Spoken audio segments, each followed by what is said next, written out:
Hey ladies, today I wanted to talk to you about was the relationship you have with yourself. What does that look like? Does it look like you beat yourself up? Do you talk bad to yourself, tell yourself you're stupid? Why did you do something? Why did you not do something? What is the relationship? Take stock, take time to assess yourself, assess what is going on in you.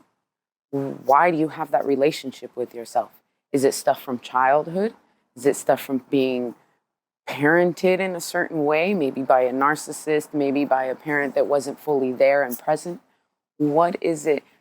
What is the basis of you having a relationship? Is it maybe old partners or old relationships or current relationship that maybe your dynamic ends up putting stuff into your head, and you allow it and you soak it up, and then you beat yourself up, and it turns the relationship with yourself so negative? How about we take stock, be accountable for the relationship with yourself? And then once you know what your relationship is with yourself, then start improving it. Because you matter. You are your longest relationship with you. So you have to love yourself fully, wholeheartedly, like you are your own best friend, because you are. Would you tell the stuff that you tell yourself mentally in your own mind? Would you be telling any of that to your best friend? How horrible they are, how stupid of a decision, beating yourself up till you feel absolutely guilty. I highly doubt that you would ever tell a friend that, let alone your best friend, your best girlfriend. You have to be able to empower your own self and pump yourself up. Yes, we need our friends, we need our girlfriends to have that camaraderie, that little support system or big support system, whichever support system you have. And maybe you don't have a big support system, but you have to be your own first. Because if you're not, then you're going to allow people to treat you in a certain way. And you're going to allow yourself to treat yourself in a certain way. You're going to put yourself on the back burner, like you don't matter. And then wonder why life shows you that you don't matter. It's because whatever you believe, that's what life is showing you. You have to believe better of yourself. Believe that you are amazing. You are a goddess or a princess or a queen or whatever you say you are, because you are that. I'll give you an example. I had a friend, one of my longtime wonderful friends, and she's always struggled with mental health and feeling good about herself and feeling valuable and worthy. She always feels that everybody else is worthy, and she's a great friend. She supports everybody else. She is the light. She really is. She's wonderful. However, she doesn't think that great of herself. So life shows her certain things, or continues to send her certain types of men in her life that continue to test her. She doesn't think she's valuable or worthy and all of this. And so she has guys that are attracted to her and like her, but then they try to be manipulative and controlling.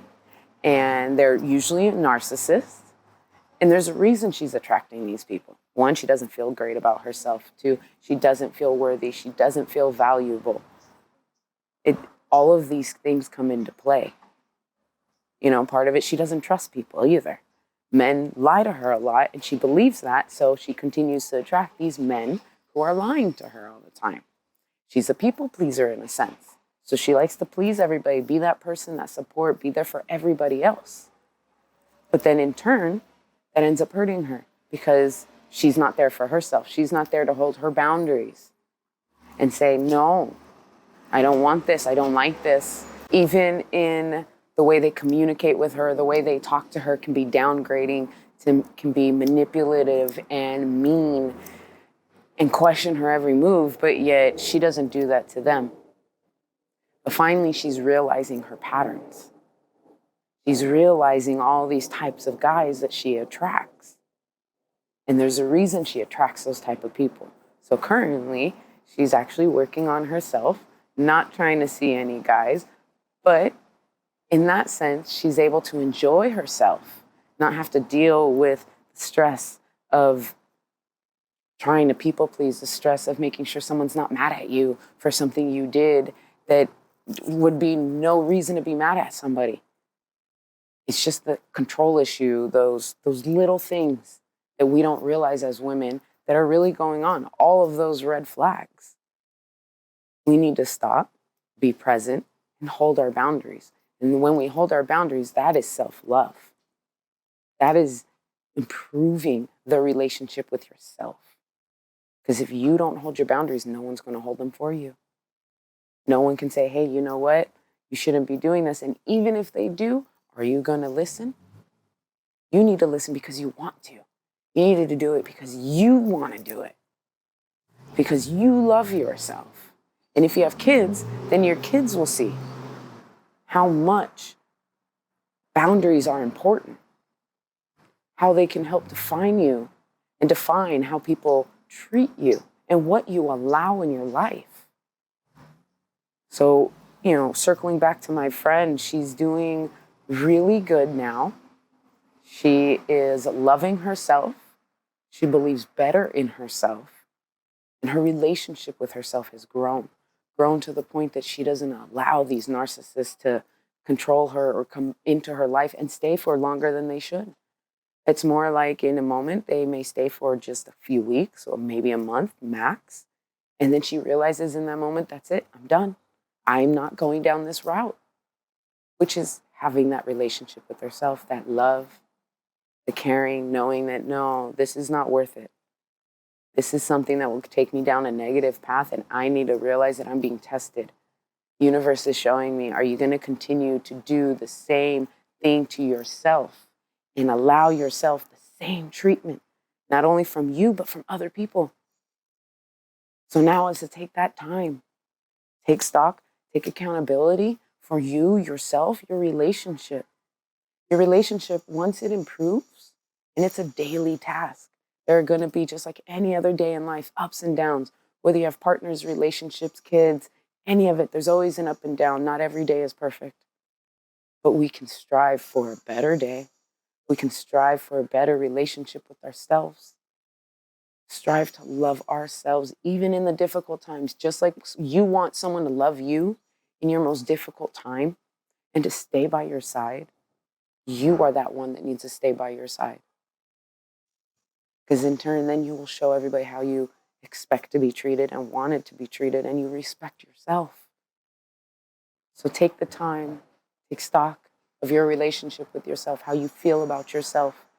Take time, stand in the mirror and look at yourself naked and enjoy every bit and piece of you. Don't allow those negative thoughts in. Let them pass like a river. Let them flow by. That's only your ego. That's your trauma speaking. That's things you've heard from other people that have said to you, allowing those to sink in and come out to you. But doesn't mean that's who you are just because someone has said it at some point or another. And you can always choose to be somebody different at any point and any time.